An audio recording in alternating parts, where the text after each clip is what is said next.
Hello, I'm Steve Barrett and welcome to the Save Funeral Costs Fighting Funeral Poverty podcast.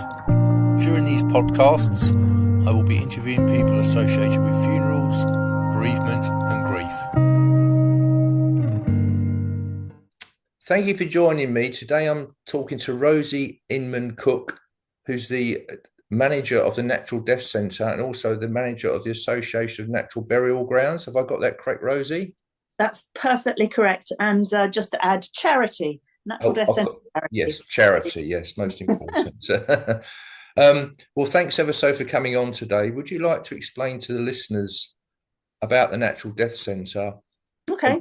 Also, as we were talking about earlier on, that you're not just a green burial site, you can very much help people arrange cheaper funerals with DIY funerals as well. Absolutely, yeah. So as a charity, we've been going for, it'll be nearly 35 years quite soon. And we cover all things death related. And I operate a helpline, so I get calls coming in. Yesterday's choice one was from a lady whose dad had died and they'd gone with one of the large funeral directors and they were refusing to let them source their own coffin, and they couldn't get hold of the one that they wanted and that their dad had wanted. So yeah, typical sort of nonsense from funeral directors. So I just let people know what their rights are and what they can do to remedy those sorts of situations. With my hat on with the Association of Natural Burial Grounds, I have at any one time about 70 sites up and down the UK that I vet, inspect, that follow our code of conduct, and we operate a really unique system in any of the funeral sectors. We have a feedback form system where every burial or interment of ashes at one of the burial sites, the family get given a form and a stamped addressed envelope that comes directly to me. So there's no triaging, and we get to really pick up on the level of customer service. And no other sector is operating anything like that, as far as I'm aware. So yeah, it's very, very varied job. I love my job. I get to speak to lots of people, but I also get to hear a lot of really, really awful stuff that's going on out there, and people have nowhere to go. And but I think we'll probably get onto that later in the conversation. Yes, I mean, as a matter of interest, were you able to help the people out? Where you said they went with one of the large chain companies and they refused to let them change the coffin. Mm-hmm. Did they manage to change it, or was that like the terms and conditions that they weren't allowed to change? That was end of story. Yeah, that's what the person at the I nearly said the name of the company then. That's what the person said. Oh no, my manager says you've got to have one of our coffins. And I said, right, well, that you are employing them to offer you the service. They should be helping you get exactly the funeral that you want, yes, in the way that you want. If they're not able to help you, then jump ship.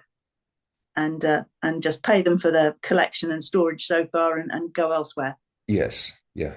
And I actually don't know what the outcome is, because I only just spoke to this family and they went off armed with a bit of information. A bit of information, and to be able to be a little bit more robust, dig their heels in and stick to their guns. I mean, when people are bereaved, they're in shock, they haven't slept, all other raft of emotions, and then people are completely useless consumers. Mm-hmm.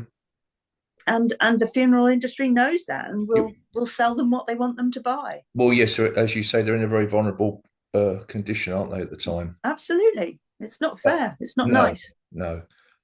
What made you join the National Death Centre then? What made you, what career path pushed you towards this?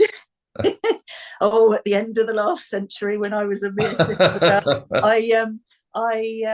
my dad kept saying, "Oh, when I pop my clogs, stick me at the bottom of the garden and plant an apple tree on top of me." So whilst I was looking into the legality and feasibility of doing such a thing, I came across what was then quite a new growth and a new movement of natural burial grounds. And being a country girl and loving trees, and not being frightened of having nursed, not being frightened of death, I sort of put the two things together and landed up opening my own natural burial ground, which has gone on to become the busiest in the country. Oh, wow. Oh, interesting. What one is that?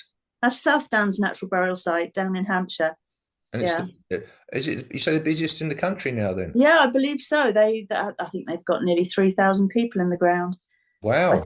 I think I've got that right. I left. I got it up and running for 7 years, and then left to take over. And I rescued the Natural Death Centre, and closed the office up in London down and brought it down to Hampshire because it was in financial difficulty, and I knew it was just too important to let it slide. The trustees at the time there were going to shut it down, and I just said, you can't. It's just too important. So yeah, so that was my I, sort of I move. So see.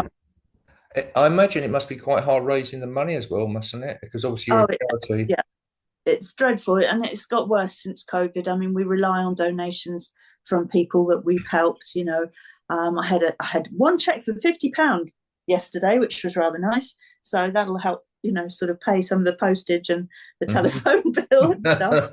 But yeah, no, we live on a hand to mouth shoestring basis. We're not funded by anybody as such, which I really like that, because it means I'm not beholden to anybody and I can say what the hell I like Yes, it's good to be within independent. reason. No, I know what you mean, though. I think it's Yeah, important to be independent, like my side. yeah, Yeah. absolutely. Otherwise, you're having your strings pulled by other people. Absolutely. And I'm no puppet.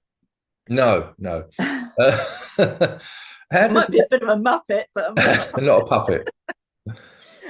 How does the Natural Death Centre help people who would like to arrange, say, for instance, a green burial? Then, if I rang you up and said I'd like to arrange a green burial, what Okay, well, steps? yeah, I just basically find out what in their mind's eye they envision happening and where they want to be. Because within the green burial, the natural burial sites, there's a huge variety and difference. Some plant trees on the graves, some plant within glades within existing woodland. They're all different. So I try and get a feel for what the person wants, and then obviously geographically find out where they are, and then see if I can marry them up with a suitable site or two to go and have a look at. Yes, And I usually advise them to, if they aren't able to do a direct it yourself DIY funeral, if they don't have enough family members who've got the wherewithal or the capacity, I usually advise them to speak to the burial grounds first for a recommendation for a funeral director, because they'll know who the few good eggs are in their area, and which are the rotters to avoid. mm,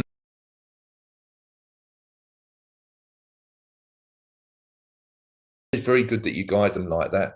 I mean, that leads me on to the next question, actually.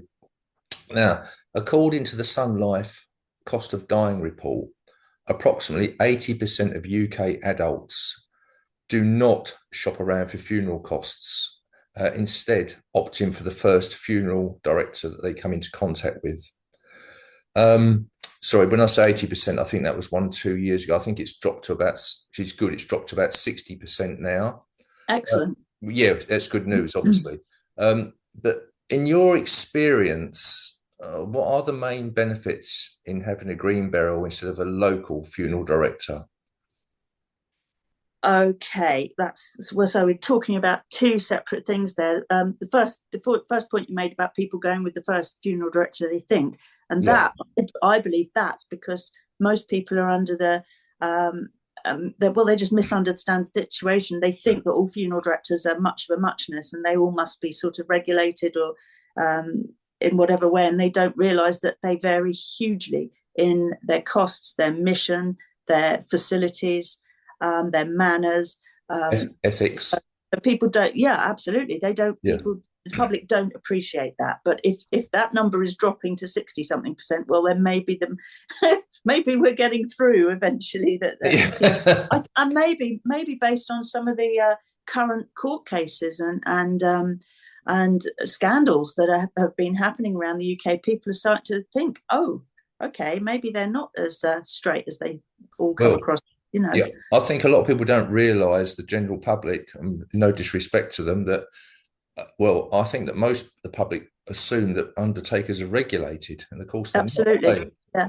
Yeah, because they're And dealing with dead bodies. They think they have to be regulated. yeah, no, and I don't think that regulation is actually the solution, as everybody's bandying around. I think it's licensing, and I think they Hmm. like tattoo parlors and restaurants. I think they should be licensed and inspected by the local authority, and that gives somewhere for local people who've had a dreadful service, or something's gone terribly wrong, somewhere for them to go to raise a red flag and say, and if the council then are monitoring and seeing that there's several complaints coming in about companies, and the two companies that are in court at the moment, that was the case. There were problems. Everybody in the areas knew that they were duffers, but because there was nowhere to go, they got worse and worse. And then I mean, I can't speak exactly about it because it's an ongoing court case. But the things that you can see in the newspapers, those they seem to have stemmed from financial difficulties.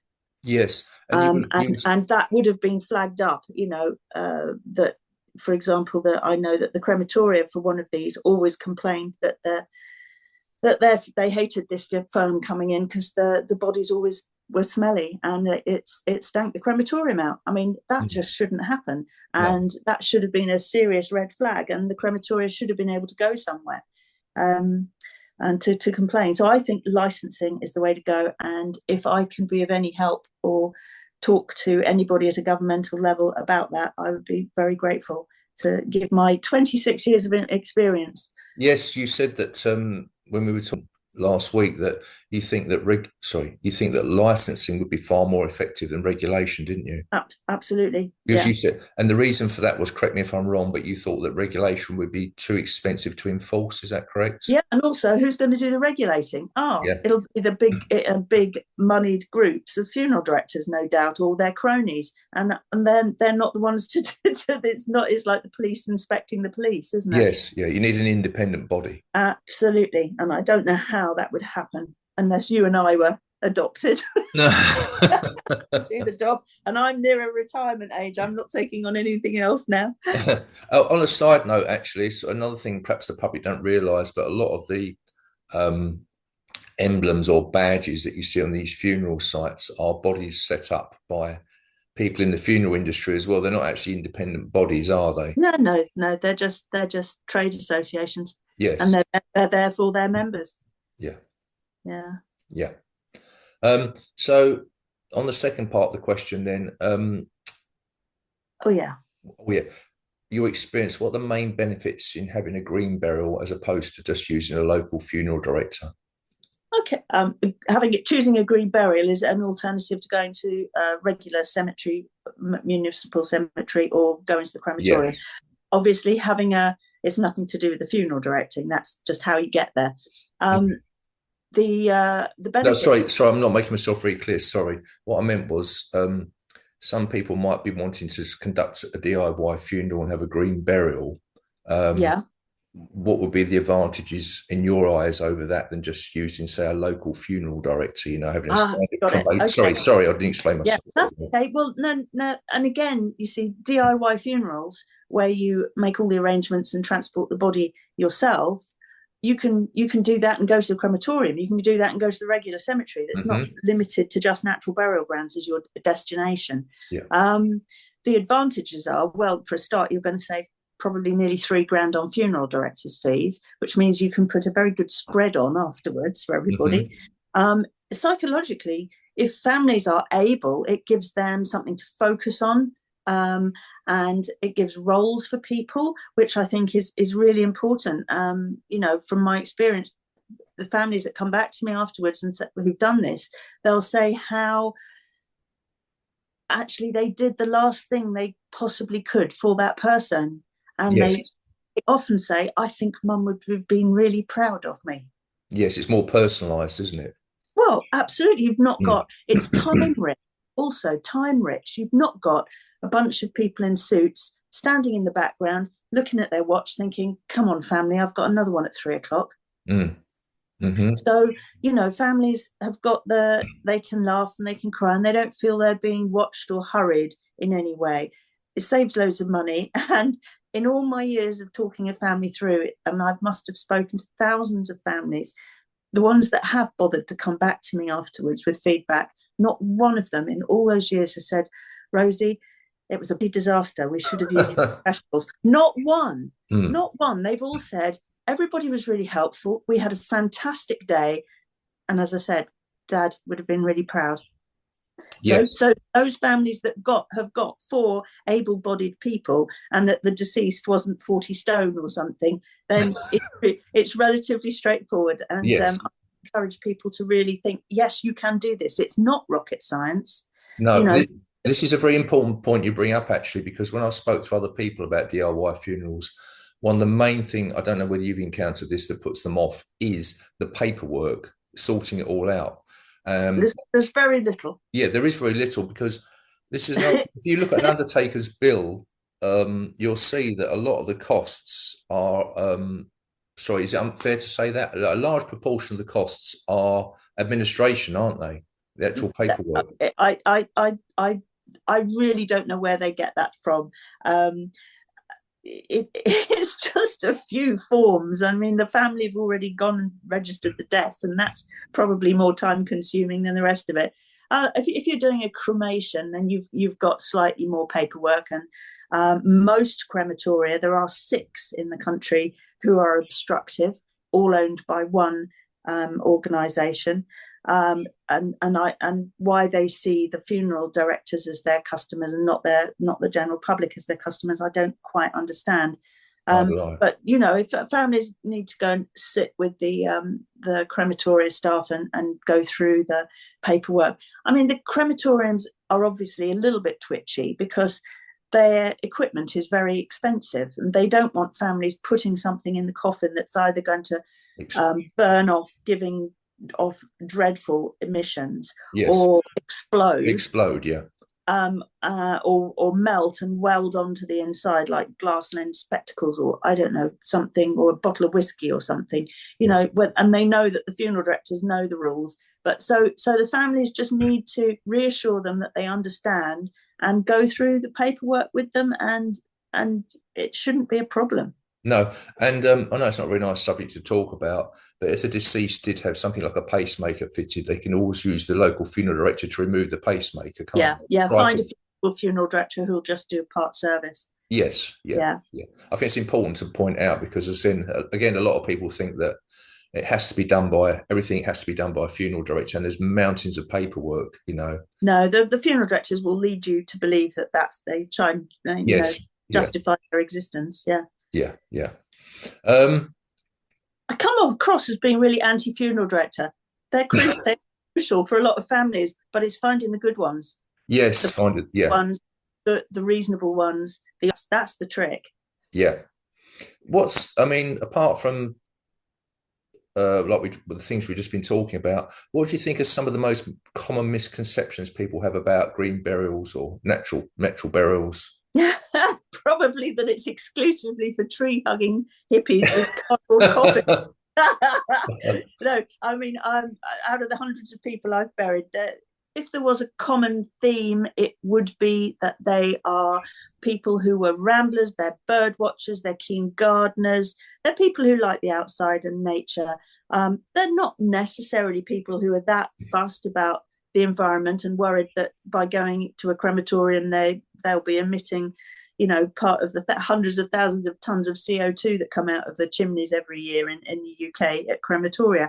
It's not that. They just want to be somewhere nice, somewhere nice for their families to go and visit that's not got rows of morbid headstones. And it's a positive living legacy that they're leaving behind, protecting a little bit of new woodland. There are lots Yes, of reasons like that. It's a yes. win-win-win. It can be more affordable than local authority cemeteries because most of the private natural burials do not penalise people financially for coming out of area. Oh, So that's great, isn't it? yeah, whereas if you're in Lewisham and you want to be buried in Hackney, you'll get charged 3 times the price. Hmm. For example, I think most local authorities do treble fees for non-residents who aren't paying council tax in that area. But the natural burial grounds, it's a one price for everybody. So you can go out, and because there's no grave to tend or anything like that, there's no obligation or need for the families to keep travelling that distance to go and visit. So maybe most natural burial ground graves will be visited maybe just on an anniversary or something, if at all.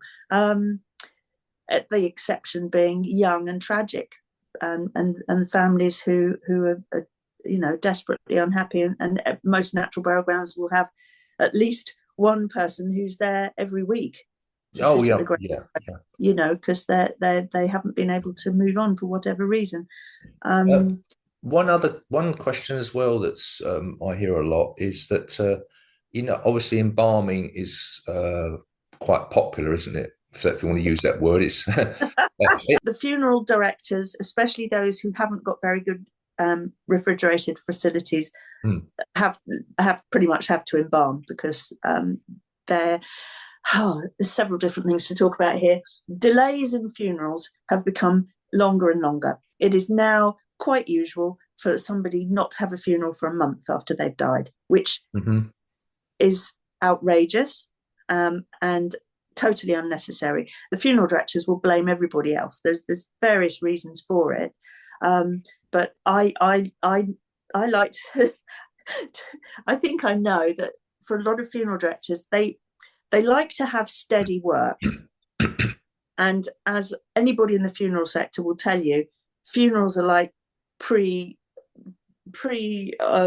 digital London buses. They all come at once, and then you don't have anything for a couple of weeks, and then the phone won't stop ringing one day, and like 5 people have died or something, and you've got to go and pick up. So what they do is they try to backlog so that their fridges are quite full, so that their staff and their vehicles have got a regular outgoing of funerals. Mhm. So when I started back at the beginning of the century, the average death to burial was 10 days. It is now 3 times that Mm. in many areas. And consequently, they'll say, oh, because of the delays, we've got to embalm. Well, that's just complete rubbish. My mum died during the pandemic, and I looked after her body at home. She died on the Monday, and I buried her on the Thursday. So she was at home for 3 days with some ice packs. It was all very straightforward. It's just people being misinformed, but also some people, who is the funeral all about? What is the priority here? So many times I hear the funeral directors will say, oh, well, the family had got a pre-booked holiday, or somebody can't get here from abroad. Well, hard luck. The priority should be the person who's died. And that means not inflicting an embalming process on them or leaving them to decompose. You need to, if somebody dies, they should be your priority in my book, and you should crack on with the funeral. Yes. I mean, the reason I asked you about the embalming is because, correct me if I'm wrong here, but natural burial grounds, they don't allow embalmed bodies. Is that correct?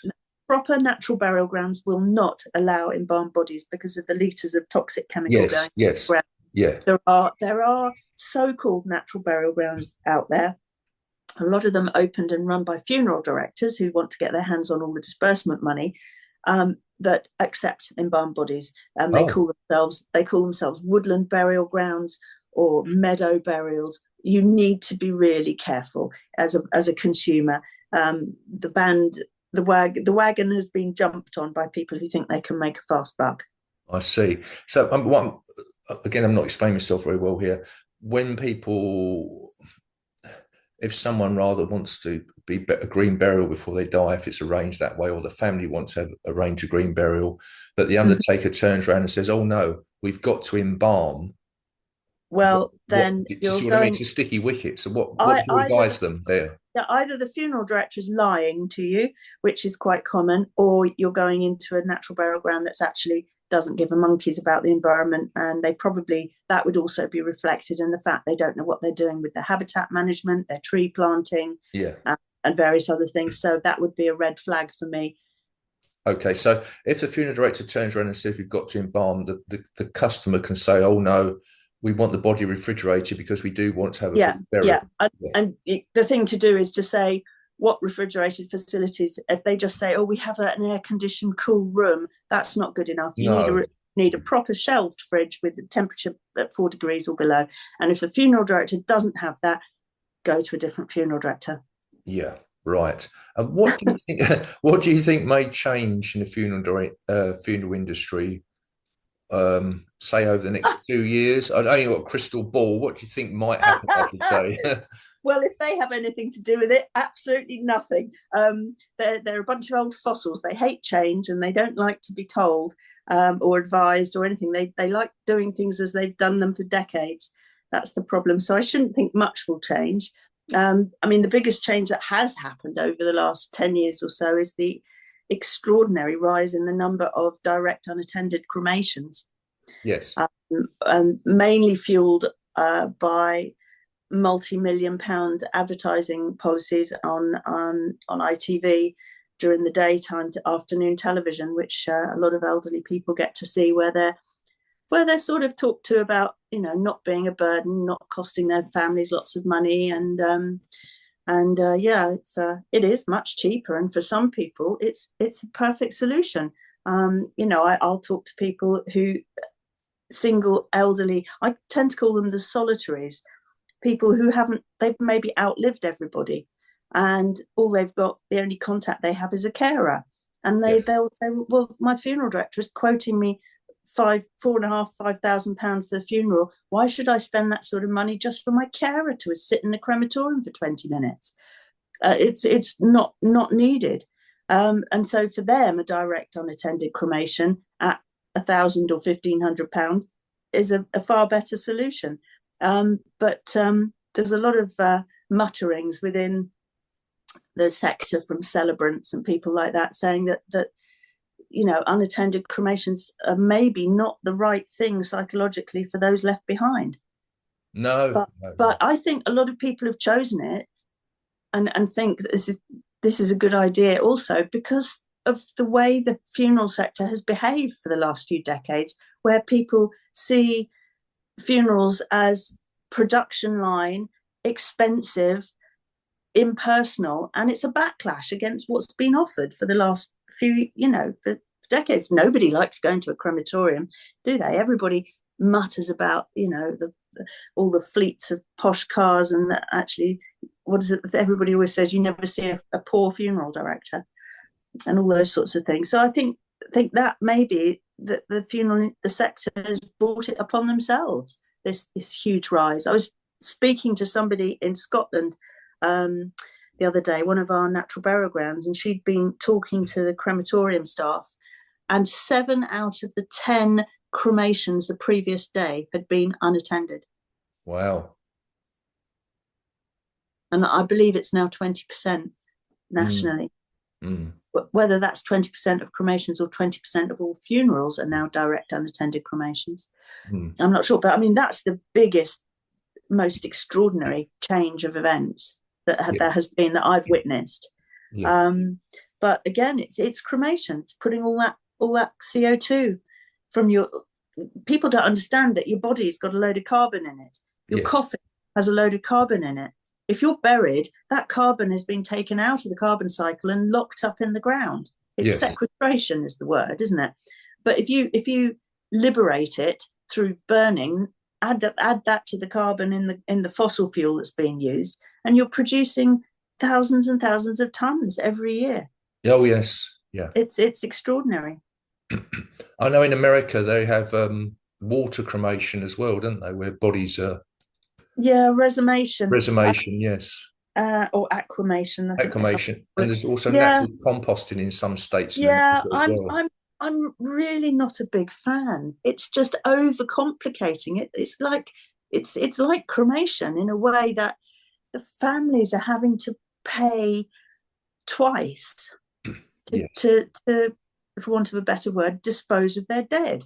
Mm, So with a burial, you're just putting them in the ground, having your ceremony, saying goodbye, and walking away. And you're doing the least harmful thing. It's the simplest thing to do. With cremation, you're going to the crematorium, the curtain closes if that's what you choose. You hmm. say goodbye, and then a week later, your loved one is presented back to you in a different format, and you've Hmm. got to possibly pay to get to do something else with them. Mm, Whether mm. obviously if you're just scattering somewhere, then not necessarily another fee. So my beef is really that people are having to pay twice, and when a family go through the door of a funeral director not knowing what they want, the funeral director will talk them into cremation because it's quick and simple for them, and they get more funerals done in the day with the same fleet and team of people.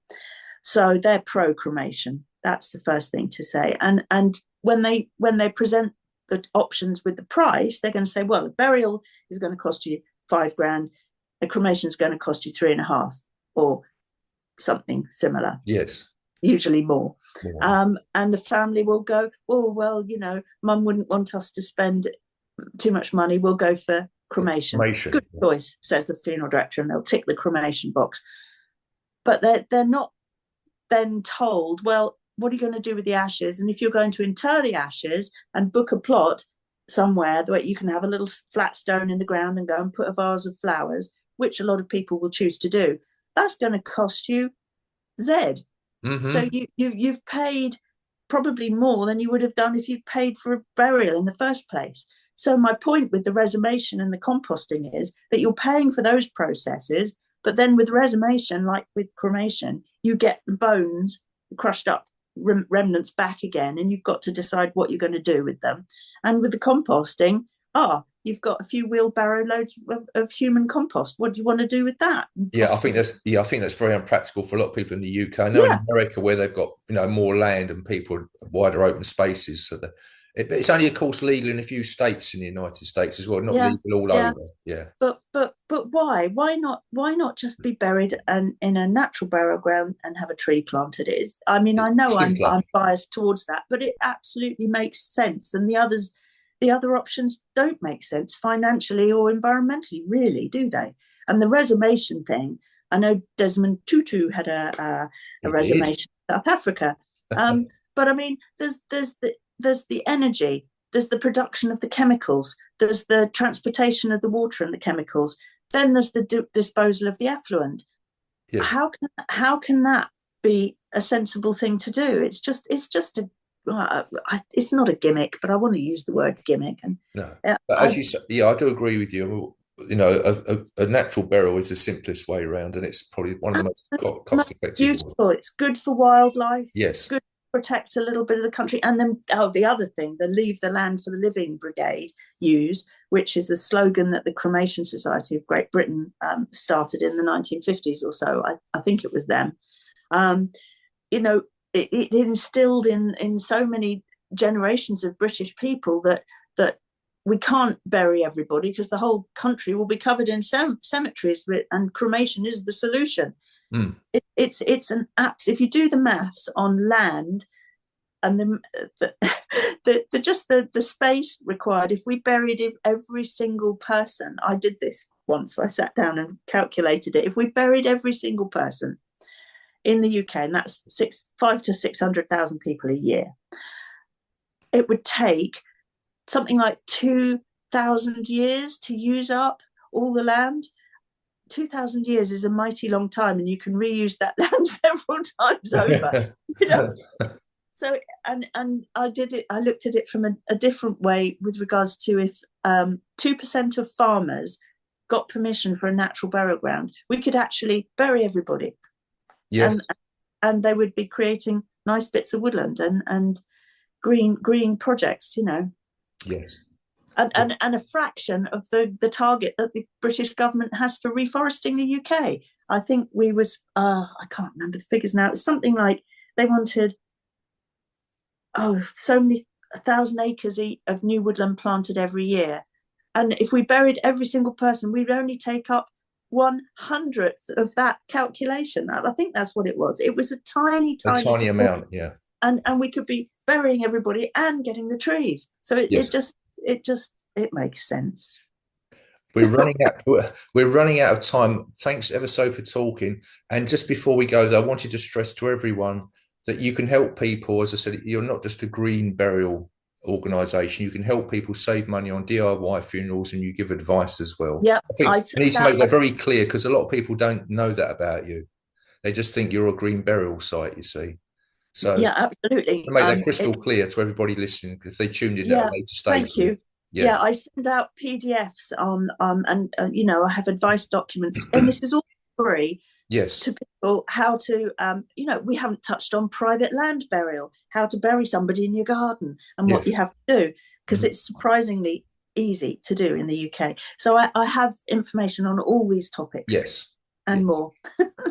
That's great. Well, thanks ever so then, Rosie.